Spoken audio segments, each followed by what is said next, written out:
இறைவன் தனக்காக இதயத்தில் உறைவிடம் உருவாக்கச் சொன்னான். இறைவன் தனக்காக இதயத்தில் உறைவிடம் உருவாக்கச் சொன்னான்.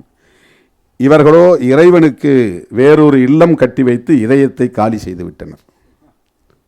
கோயில் கட்டி அல்லது ஏதோ ஒன்று கட்டி, வழிபாட்டு தலங்களை கட்டி, இறைவன் நான் உன் உள்ளத்தில் தான் இருக்கிறேன், உன் இதயத்தில் தான் இருக்கிறேன், நான் அங்கே தான் இருப்பேன், அதை நீ எனக்கான இடமா வச்சிரு. அதை முடிச்சுட்டு அதுக்கு அடுத்து அவர் கவிதை எப்படி முடிக்கிறார் பாருங்க. இறைவன் தனக்காக இதயத்தில் உறைவிடம் உருவாக்க சொன்னான்.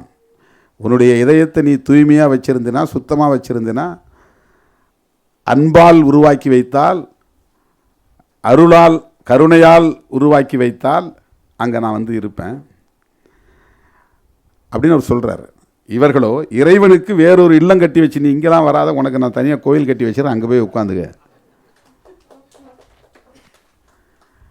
பிரம்மாண்டமான கோயில் கட்டுறேன் வாங்க, அயோத்தியில்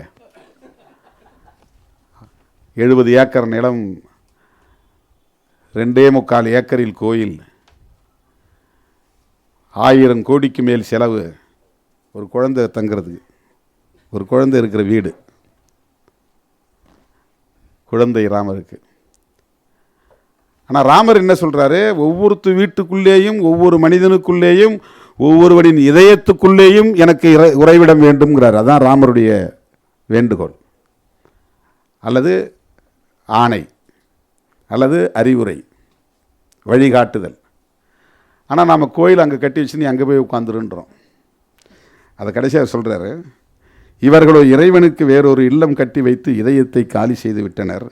இன்று பேராசைகள் படுத்து கிடக்கின்றன இதயங்களில்.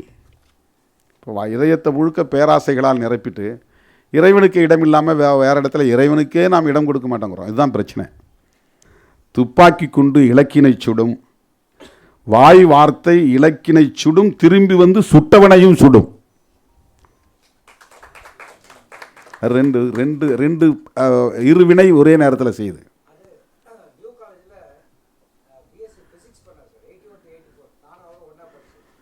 துப்பாக்கி கொண்டு எதை நோக்கி நம்ம குறிபார்த்து சொல்கிறோமோ அதை மட்டும் போய் அடிச்சுட்டு அது வேலை முடிஞ்சிச்சு, அது போய் விழுந்துடும், காணாமல் போயிடும். நீ வெளிவிடக்கூடிய வார்த்தை இருக்கிறதே, அது துப்பாக்கி குண்டை விடவும் பல மடங்கு வலிமையானது. அது நீ யாரை நோக்கி வீசுறியோ அவனையும் சுட்டும், திருப்பி உன்னையும் அடிச்சிடும். இது எவ்வளோ பெரிய தத்துவார்த்த ஒரு உள்ளடக்கம், எவ்வளோ பெரிய ஒரு அறிவுரை இது, நமக்கு சொல்லக்கூடிய அறிவுரை இது, பெரிய ஒரு தத்துவ போதனை இது. உன்னை தேடத் தொடங்கிய போது தான் நான் தொலைந்து போனேன். இந்த இடத்துல நீங்கள் ஒரு பெண்ணையும் மனசில் வச்சுக்கிட்டு கவிதையை உள்வாங்கலாம், கடவுளையும் மனதில் வச்சுக்கிட்டு நீங்கள் கவிதையை உள்வாங்கலாம். உன்னை தேடத் தொடங்கிய போது தான் நான் தொலைந்து போனேன். இனி நான் என்னை தேடியாக வேண்டும். என்னை எங்கேயோ ஃபோட்டோ மறந்துட்டேன், நான் இப்போ என்ன தேடியாகணும். ஒருவேளை நீ கிடைத்து விட்டால் என்ன செய்வது? அது இன்னொரு கவிதையில் சொல்கிறாரு, நான் என்ன தேடி போனேன், அங்கே என்னையும் கண்டுபிடிச்சேன், உன்னையும் அங்கே கண்டுபிடிச்சேன். இப்போ உன்னை நான் தேடணும்னா என்னை நான் முதல்ல அது என்னன்னா, கடவுளை நீ உணர வேண்டுமானால் உன்னை நீ உணரு. நீ யார்? கடவுளை நீ கண்டுபிடிக்க வேண்டுமானால் உன்னை நீ கண்டுபிடித்துக்கொள். இப்போ கடவுள் வேற எங்கேயே இல்லை, இங்கேருந்து நீ ஆயிரக்கணக்கான மைல் தேடிக்கிட்டு போக வேண்டியதில்லை, அல்லது இந்த குறிப்பிட்ட நேரத்தில் போய் வழிபாட்டு தலத்தில் உட்கார்ந்து தான் கடவுளை தேடி கண்டுபிடிக்கணும்னு அவசியம் இல்லை. நீ உன்னை தேட முனைந்தால், உன்னை கண்டுபிடித்தால் நீ கடவுளை கண்டுபிடிக்கலாம். அறிவியலில் முன்னேறி அணுவின் எடை போடுகிறோம். அறிவியல் முன்னேறிடுச்சு. ஒரு பொருளை நாம் உடைச்சிட்டே போகிறோம், துணுக்கு உடைச்சிட்டே போகிறோம், கண்ணுக்கு தெரியாத அளவுக்கு உடைச்சிட்டே போகிறோம், கடைசியாக மூலக்கூறுங்கிற இடத்துல நிற்கிறோம். இதுதான் கடைசி யூனிட் அப்படின்னு அறிவியல் ஒரு காலத்தில் சொல்லிச்சு. மாலிக்யூல் அதுதான் அந்த last particle of the object. ஒரு பொருளுடைய கடைசி துணுக்கு, கண்ணுக்கு தெரியாத துணுக்கு, உடைச்சிட்டே போகிறோம், கடைசியாக கண்ணுக்கு தெரியாத ஒரு துணுக்கு, பூத கண்ணாடி வச்சு பார்க்குறோம், அது மாலிக்யூல் அப்படின்னாங்க. அதை மூலக்கூறு, கடைசி அணு, கடைசி பொருள், அதை உடைக்க முடியாது அப்படின்னாங்க. அப்போ அதுக்கப்புறம் அதையும் உடைச்சி உள்ளே போனால் அதுக்கு பேர் ஆட்டம், அணு. இப்போ அணுவையும் துளைச்சி உள்ளே போகிறாங்க. உள்ளே போனால் அங்கே வந்து புரோட்டான் இருக்குது, நியூட்ரான் இருக்குது, அதை சுற்றி எலக்ட்ரான் இருக்குது. அந்த புரோட்டானுக்குள்ளேயும் வந்து குவார்க்ஸ், குளுவான்ஸ் அப்படிங்கிற பொருட்கள் இருக்குது. இதெல்லாம் ரொம்ப கண்ணுக்கு தெரியாத நுட்பமான மிக மிக மிக மிக மிக நுண்ணிய அளவுகள். அந்த அணுவினுடைய எடை என்னங்கிறத இன்றைக்கி மனுஷன் எடை போடுறான். அதனுடைய நிறை எண் என்ன, அதனுடைய மாஸ். அதுக்கு எடைங்கிறது வேறு, மாஸ்ங்கிறது நிறைங்கிறது வேறு. ஒரு பொருளுடைய எடைங்கிறதும் நிறைங்கிறதும் ஒன்றும் கிடையாது. எடைங்கிறது புவியீர்ப்பு விசையோடு தொடர்புடையது, அதோடு சேர்ந்தது. புவியீர்ப்பு விசை இல்லாத இடத்துல ஒரு பொருளுடைய கனம் என்னவோ அது நிறை, மாஸ்.